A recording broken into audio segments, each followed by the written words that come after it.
একঘেয়ে পটল খেতে খেতে অরুচি ধরে গেছে, তাহলে পটলের এই নতুন রেসিপিটি একবার ট্রাই করতে পারেন। আমি পটলের ওপরে খোসাগুলো একটু চেঁচে পরিষ্কার করে নিয়েছি, ভালো করে ধুয়েও নিয়েছি পটলগুলো। আপনারা চাইলে পটলের খোসা হালকাভাবে ফেলেও নিতে পারেন, তবে পটলগুলো খুব কচি থাকায় আমি জাস্ট ওপরের সবুজ অংশটা চেঁচে নিয়েছি। আর এরকম আড়াআড়িভাবে কেটে নিচ্ছি পটলগুলো। আমি কিন্তু এর মধ্যে কোনো আলুর ব্যবহার করব না। ভীষণ সুস্বাদু, রুটি, পরোটা, গরম ভাত সব কিছুর সঙ্গেই দারুণ লাগে। বিশেষ করে পরোটা রুটির সঙ্গে তো অসাধারণ।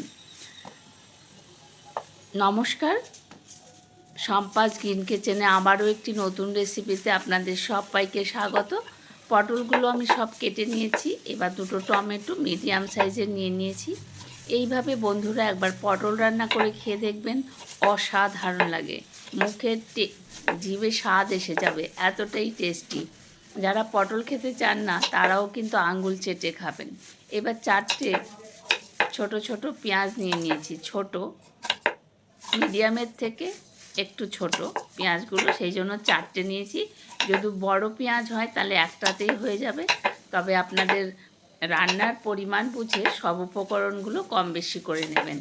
পেঁয়াজগুলো আমি একটু রাফলি কেটে নিচ্ছি, বড় বড় টুকরো করে, ঠিক যেরকম আমরা চিলি চিকেন, চিলি পনিরের জন্য কাটি সেরকম। কড়াই বসিয়ে আমি প্রিহিট করে নিয়েছি। এবারে সর্ষের তেল দিয়ে দিলাম। আমি কিন্তু সর্ষের তেলেই রান্নাটি করছি। আপনারা ইচ্ছে করলে সাদা তেলেও করতে পারেন, তবে সর্ষের তেলে এই রান্নাটি খেতে বেশি ভালো হয়। এবার পটলগুলো ভেজে নেব। সামান্য নুন হলুদ দিয়ে পটলগুলো ভেজে নেব। এই একঘেয়ে পটলের ডালনা, পটল চিংড়ি এরকম খেতে খেতে দই পটল যদি অরুচি আসে, আপনারা কিন্তু এই রেসিপিটি, আর হয়েও যায় চটজলদি, রেসিপিটি রাখতে পারেন। দুর্দান্ত লাগবে খেতে। এবার নাড়াচাড়া করে নিচ্ছি। নাড়াচাড়া করে পটলগুলো একটু ভালো করে ভেজে নেব। পটল না ভেজে রান্না করলে খেতে ভালো লাগে না। এবারে দিয়ে দিলাম সামান্য একটু হলুদের গুঁড়ো, আর দেবো সামান্য একটু নুন। এই দিয়ে আমি পটলগুলোকে খুব ভালো করে লাল লাল করে, একেবারে মুচমুচে করে ভাজবো না, যেন কালো না হয়ে যায় পটলগুলো, সেই দিকে খেয়াল রাখবেন। ভালো করে যতটা সম্ভব ভালো করে ভেজে নেব। নুন আর হলুদ মিশিয়ে নাড়াচাড়া করে মিশিয়ে নিচ্ছি। বন্ধুদের কাছে অনুরোধ, সম্পূর্ণ ভিডিওটি দেখবেন স্কিপ না করে। আর যারা এখনও আমার চ্যানেলটি সাবস্ক্রাইব করেননি, প্লিজ তাদের কাছে অনুরোধ, একটি সাবস্ক্রাইব করে পাশে থাকা বেল আইকনটি প্রেস করে চ্যানেলটির পাশে থাকুন। ঢাকা দিয়ে দিয়ে আমি পটলগুলোকে ভেজে নেব। তাহলে কি হবে, পটলটা অনেকটা সেদ্ধও হয়ে যাবে, আবার অন্যদিকে ভাজাও হয়ে যাবে। পটল কিন্তু আমাদের স্বাস্থ্যের জন্য ভীষণ উপকার। লিভার, প্যানক্রিয়াস ভালো রাখতে পটলের কোনো জুড়ি নেই।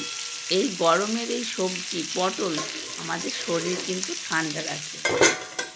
আবারও ঢাকা দিয়ে দিলাম। ঢাকা দিয়ে দিয়ে পটলগুলোকে একটু ভেজে তারপর দেখুন অনেকটাই কিন্তু নরম হয়ে গেছে, ভাজাও প্রায় হয়েই গেছে পটলগুলো। এবার নাড়াচাড়া করে নিচ্ছি। আবার ভাজা প্রায় হয়েই গেছে পটলগুলো। এর থেকে বেশি ভাজলে আবার রঙটা কালো হয়ে যাবে, তাই রঙটা সুন্দর রাখার জন্য এই ভাজাটাই যথেষ্ট। একটু নাড়াচাড়া করে আমি নামিয়ে নেব। এবার আর ঢাকা দিলাম না, নামিয়ে নিচ্ছি পটলগুলো। ঠিক এই রকম স্ট্রেকচারে ভাজলেই যথেষ্ট। পটলগুলো নামিয়ে নিয়ে সেই তেলের মধ্যেই কিন্তু আমি রান্নাটি করে নেব। ভিডিও দেখতে দেখতে যে সকল বন্ধুরা আমার ভিডিওতে লাইক দিতে ভুলে গেছেন, প্লিজ তাদের কাছে অনুরোধ, একটি লাইক আর একটি হাইপ করে ভিডিওটির সঙ্গে থাকুন। এবার আর একটু তেল দিয়ে দিলাম কয়েকটি শুকনো লঙ্কা। আমি একটু চিড়ে চিড়ে দিলাম শুকনো লঙ্কাগুলো, দু টুকরো করে। আপনারা ইচ্ছে করলে গোটাও দিতে পারেন। আর দিলাম হাফ চা চামচ গোটা জিরে ফোড়ন, মানে সাদা জিরে, যেটা আমরা নর্মাল ফোড়নে দিই। আর দেবো একটা তেজপাতা, এবার ফোড়নটা সুন্দর গন্ধ বেরোনো পর্যন্ত অপেক্ষা করব ফোড়নের। এবার এর মধ্যে দিয়ে দেব পেঁয়াজ। বন্ধুরা, এইভাবে একবার পটল রান্না করে খেয়ে দেখবেন, মুখে একেবারে সত্যি বলছি অরুচি আসলে রুচি এসে যাবে। পেঁয়াজগুলো দিয়ে দিলাম। এবার দিয়ে দিলাম টমেটো আর পেঁয়াজ হালকা ভাজা ভাজা করে নেব। আর দিয়ে দিলাম কাঁচা লঙ্কা স্বাদ অনুযায়ী। ভালো করে খুব ইজি পদ্ধতিতে এই রান্নাটি এবং কম মশলায়, অতিরিক্ত মশলার এখানে কোনো দরকারই নেই। এই পেঁয়াজ টমেটোই যা মশলা, আর বাকি মশলা কিন্তু ভীষণ কম। পেঁয়াজগুলো আর টমেটোগুলো খুব ভালো, টমেটোটা হালকা নরম হয়ে আসবে, তবে একেবারে গলিয়ে না ফেলে একটু গোটা থাকলে খেতে ভালো লাগে। পেঁয়াজে যেন একটু ক্রাঞ্চি ভাব থাকে, তাহলে কিন্তু ভালো লাগবে। নুন দিয়ে দিলাম স্বাদ মতো। আমি কিন্তু নুনটা আগেই দিয়ে দিলাম, যেহেতু পটল ভাজার সময় একটু নুন দিয়েছি, সেই কারণে নুনটা কিন্তু বুঝিয়ে দিতে হবে। হলুদের গুঁড়ো দিয়ে দিলাম হাফ চা চামচ। ভালো করে মিশিয়ে নেব নুন আর হলুদের গুঁড়ো পেঁয়াজ আর টমেটো কাঁচা লঙ্কার সাথে। এই রান্নাটা এত টেস্টি হয়, একবার যদি বানান বাড়ির সকলে প্রশংসা না করে পারবে না। দিয়ে দিলাম হাফ চামচ আদা বাটা। অতিরিক্ত মশলার কোনোই দরকার নেই। পেঁয়াজগুলো কিন্তু দেখেছেন অনেকটাই শক্ত, মানে একটু ক্রাঞ্চি ভাব থাকবে, তাহলে কিন্তু এই রান্নাটা খেতে ভালো লাগবে বেশি। দিয়ে দিলাম 1 চা চামচ জিরে গুঁড়ো আর দেবো 1 চা চামচ ধনে গুঁড়ো। এটাও নাড়াচাড়া করে মিশিয়ে নিচ্ছি।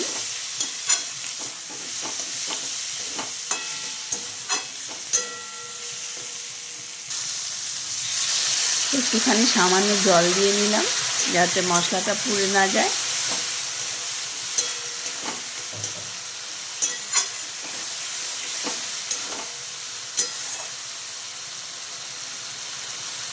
এবার দিয়ে দেবো ভেজে রাখা পটলগুলো। আমি কিন্তু পটলে আলুর ব্যবহার করব না, আমি আগেও বলেছি এ কথা।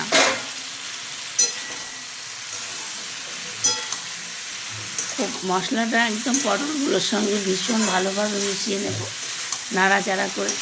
এটা কিন্তু ঝোল হবে না, মাখা মাখা হবে, একেবারে মশলাদার পটল।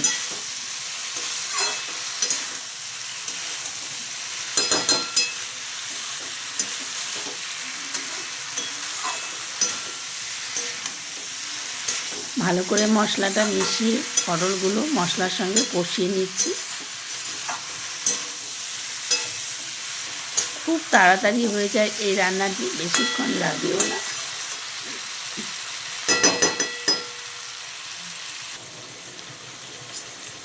দিয়ে দিলাম স্বাদ মতো চিনি। একটু চিনি না দিলে এই রান্নাগুলো খেতে ভালো হয় না। একটু চিনি দিয়ে ভালো করে কষিয়ে নিলাম।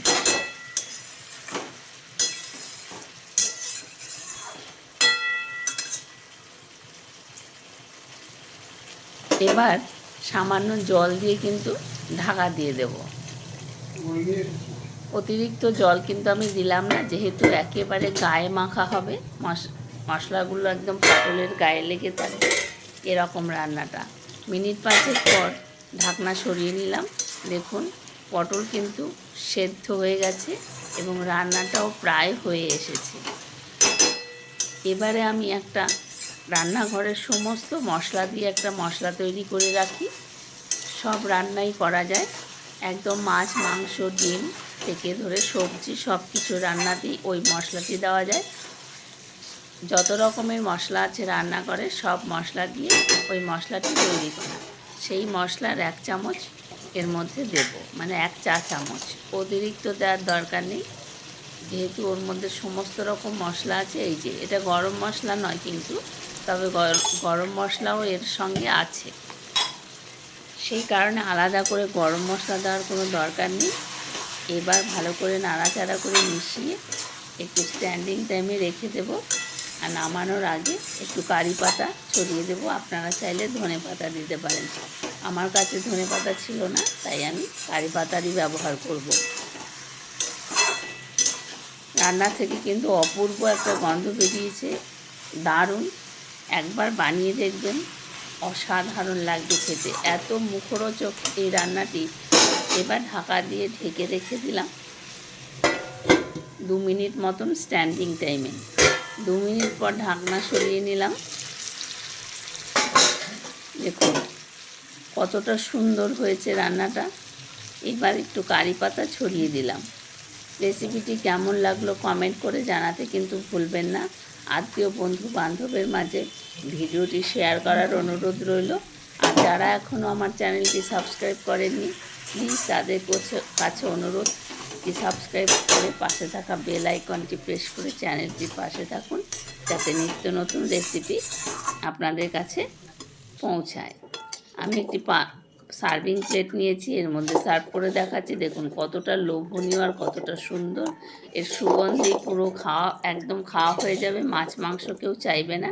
দেখুন কতটা সুন্দর হয়েছে এই পটলের রেসিপি।